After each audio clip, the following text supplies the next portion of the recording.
Hello everyone. So good evening. I want to record to you or share because there are questions being raised to me on how much does one need to go to El Nido. Okay, so how much does one need to go to Carles? How much does one need how to go to Coron and all that. So break it down. Okay, so let's um let's talk about El Nido. Of course, the airfare varies, so I suggest that you book your flight during piso fares and during holidays because I suggest you subscribe to Cebu Pacific, PAL, and because on holidays it could go as low as at the time when I was traveling around 500 or something, but at this time because of the fuel surcharge, I think the average is around probably 3,000 to 4,000, or you could have a deal of 2,500, but that's very rare right now because of the fuel surcharge. So okay, so with that as a basis, because it's really flexible. So for the airfare, I the rate is really that much, from 2,000 to 2,500. Okay, so what happens is when you alight at the airport, meron na dong mga van that would bring you to El Nido. So the El Nido trip, if I would remember, is around I can catch a deal for 500, but right now because of the fuel surcharge, probably it's now 700 one way from Puerto Princesa to El Nido. So in that case, it's around 6 hour trip or 5 hour trip, depende. There's only one stop, by the way, for your bladder break, and for your shall I say food, no? You want, if you want to eat, but most often I don't eat talaga. What I bring kasi pulburon, mamon, and all that. So those are the food that I really eat in between. I don't eat kasi in restaurants almost always, because I don't believe that those food are newly cooked. Not because I don't want to patronize their product, but because I want to protect myself. As I have said in a previous video, there's only one stop and there are only 3 towns. I think the stop is in Taytay. I'm not really sure, but basically it's one stop.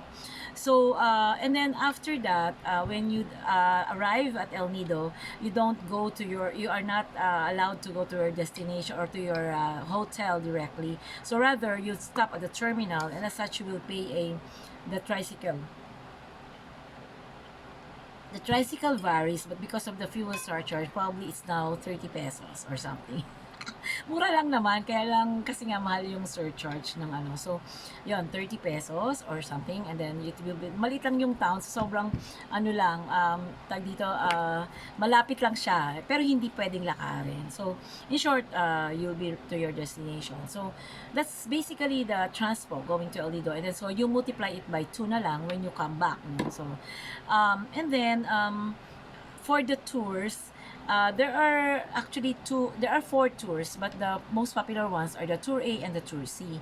The Tour A is around 1,200, and then the Tour C is 1,400, primarily because the islands are further. So the Tour A covers Siete Commandos, not helicopter, another small lagoon, big big lagoon, and then there's another lagoon, secret lagoon, and then there is another basta it's around five islands that you would go to, and then you will stop for in one island for your lunch.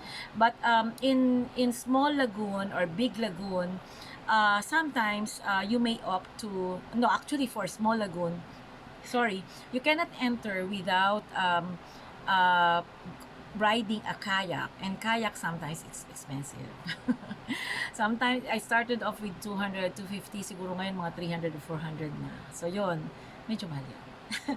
The problem is, if you want, you can just swim kasi the boat naman is just near the entrance of the small lagoon. So you can just swim there. But the problem is I don't know how to swim, and you can enjoy the inside of the small lagoon riding in a kayak, because you can, it's a small lagoon, it's very serene and all that, so beautiful, sobrang ganda.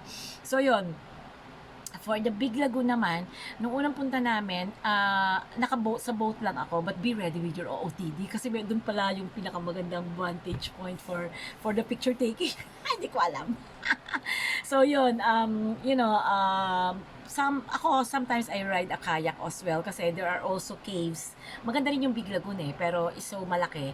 So kaya lang there are also caves that you want to pass through. Mahilig ako sa mga kuweba-kuweba na ganyan. So yun, yun, i-price mo na yung kayak na 300 or something.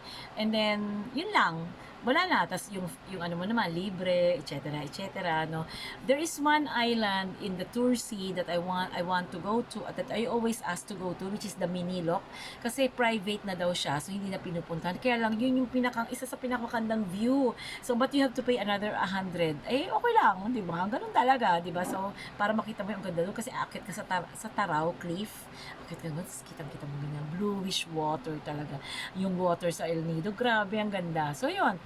And then, so yun yung 2 araw, yun yung tour. Usually, yun lang yung ina-avail ko kasi limited lang yung time. But actually, there are other destinations like the Nakpan and all that. So anyway, so pagdating mo, babalik ka kasi, you leave at 9 a.m. usually, and then you need to go back at around 4 because all the tourists are required to go back to the mainland, no, around 4. And then, so in short, mga 4 o'clock, anong gagawin ko? Mag-isa lang ako, di ba? So, ang ginagawa ko, kasi mahilig din naman ako sa sunset, gagawin ko, I will hire a tricycle, a tricycle that will bring me to the other side